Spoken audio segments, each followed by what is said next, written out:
ভোটের বাজারে একদম গরম বাজারে গরমাগরম একটি খবর হলো গতকাল অর্থাৎ 21শে ফেব্রুয়ারি বাম নেতা অর্থাৎ সিপিআইএমের নেতা প্রতীকুর জয়েন করলো তৃণমূলে এবং তিনি জয়েন করলেন তৃণমূলে। এরপরেই রবিবার আরও একটি বড় খবর হলো বিজেপি থেকে প্রাক্তন ফুটবলার দীপেন্দু বিশ্বাস তৃণমূলে জয়েন করলেন। অর্থাৎ তৃণমূল থেকে বিজেপি, ফের বিজেপি হয়ে তৃণমূল। বসিরহাটের প্রাক্তন এই সাংসদ তৃণমূলে জয়েন করলেন, তৃণমূলে যোগ দিলেন রবিবার। তো তৃণমূলে রবিবার যোগ দিয়ে তিনি বললেন যে দলটা করতে এসেছি, ভুলভ্রান্তি তো মানুষই করে থাকে, তো এই ভুলভ্রান্তির জন্য আবার দলটি গুছিয়ে করব এবং মমতা বন্দ্যোপাধ্যায়ের নেতৃত্বে উন্নয়নের কর্মযজ্ঞে আমরা ফের সামিল হব। তো এই সমস্ত বিষয়গুলো তো চলতেই থাকছে এবং হতেই থাকছে। এই বিষয়গুলোর মধ্যে অন্যতম বড়সড় বিষয় হলো শুধু এখানেই শেষ না, মানে দীপেন্দু বিশ্বাসকে যখন সাংবাদিকরা জিজ্ঞেস করলেন যে আপনি কি আগামী দিনে কোথায় এই রাজ্যের কোনো মানে আসন থেকে দাঁড়াবেন না কি আপনার পরিকল্পনা, তখন দীপেন্দু বিশ্বাস আর পাঁচজন যেরকম দলের অনুগত সৈনিক কথা বলে থাকে ঠিক সেই রকমই তিনি বললেন যে দল আমার জন্য যা ভাববে, মমতা বন্দ্যোপাধ্যায় তার জন্য যা ভাববেন এবং মমতা বন্দ্যোপাধ্যায় তাকে যা নির্দেশ দেবেন তিনি সেই নির্দেশ মাথা পেতে নেবেন এবং চলবেন।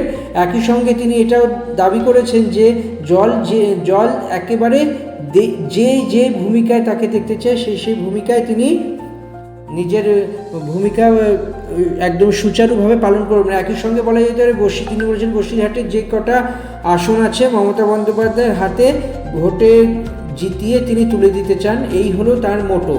তো এই একই সঙ্গে তার সঙ্গে কংগ্রেসের এক বড় নেতাও বসিরহাটের থেকে কংগ্রেস থেকে তৃণমূলে যোগ দিলেন। এই সমস্ত বিষয়গুলির মধ্যে আরও একটি বড় খবর আসছে নন্দীগ্রাম থেকে, যেখানে নন্দীগ্রামে 1 নম্বর ব্লকের বিজেপি কর্মী তনুশ্রী দাস তৃণমূলে যোগ দিলেন। তার সঙ্গে স্বামীও তৃণমূলে যোগ দিয়েছেন। তিনি কালীচরণপুর পঞ্চায়েতের প্রধান ছিলেন। এই কালীচরণপুরের পঞ্চায়েতের মোট 17টি আসন ছিল। এই 17টি আসনের মধ্যে তৃণমূলের হাতে 10টি ছিল এবং বিজেপির হাতে 7টি আসন ছিল। অর্থাৎ এই 10 এবং 7 আসনে তারা জয়লাভ করেছিল দুই দল। কিন্তু এই যে পঞ্চায়েত প্রধানের আসনটি সেটি তপশিলি জাতি উপজাতি হওয়ায় 10টি আসন জেতার পরেও তৃণমূল ভোট গঠন করতে পারেনি।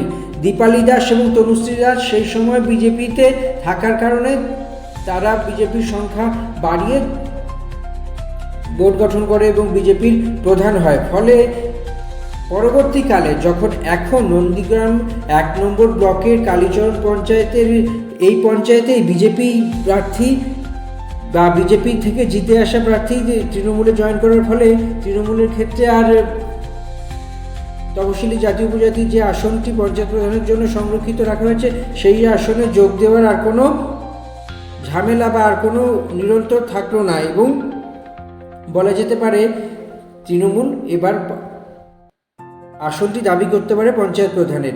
এবং তৃণমূল নন্দীগ্রাম 1 নম্বর ব্লকের যে নেতা বাপ্পাদিত্য গর্গ তিনি বিজেপির এবং শুভেন্দু অধিকারীর বিরুদ্ধে ক্ষোভ উগরে দিয়ে তিনি বলেছিলেন যে এলাকার সমস্ত মানুষ মমতা বন্দ্যোপাধ্যায়ের নেতৃত্বে উন্নয়নের কর্মযজ্ঞে সামিল হতে চায় এবং শুভেন্দু অধিকারী বিভাজনের রাজনীতি করেন, মেরুকরণের রাজনীতি করেন, ধর্মীয় রাজনীতি করেন।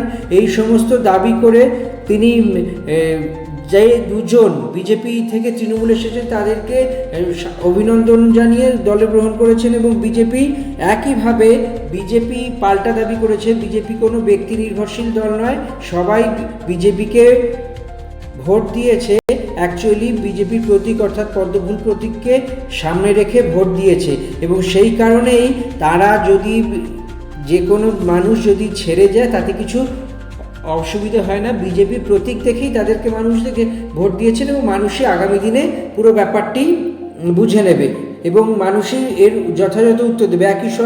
একই সঙ্গে বাঁকুড়ার নিকুঞ্জপুরে 20টি পরিবার থেকে প্রায় শতাধিক অর্থাৎ 100টিরও বেশি মানুষ 100টিরও বেশি কর্মী বিজেপি থেকে তৃণমূলে যোগ দিলেন এবং গঙ্গা জল ছিটিয়ে তারা সবাই গঙ্গাজল ছিটিয়ে নিজেদেরকে শুদ্ধ করে জয়েন করলেন তৃণমূল কংগ্রেসে। এবং বাঁকুড়া তৃণমূল কংগ্রেসের 2 নম্বর ব্লকের সভাপতি বুদ্ধদেব শর্মা জানিয়েছেন, মমতা বন্দ্যোপাধ্যায়ের অনুপ্রেরণায় এই উন্নয়নের কর্মযজ্ঞে সবাই সামিল হতে চলেছে।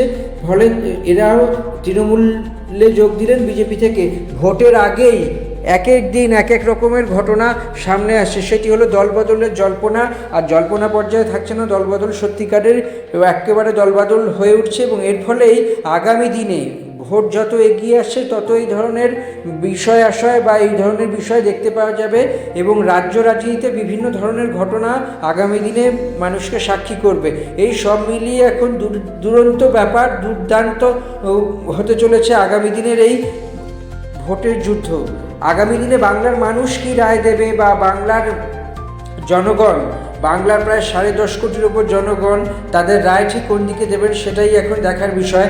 তবে এই নিয়ে রাজনৈতিক উত্তাপ যত বাড়ছে, যত ভোটের হাওয়া গরম হচ্ছে, ততই তরজা এবং পাল্টা তরজায় সরগরম হয়েছে রাজনীতি। কখনো তৃণমূল, কখনো বিজেপি, কখনো সিপিএম, কখনো কংগ্রেস, কখনো অন্যান্য বা নির্দলীয় প্রার্থীরা কোনো অংশে কসুর করছে না নিজেদের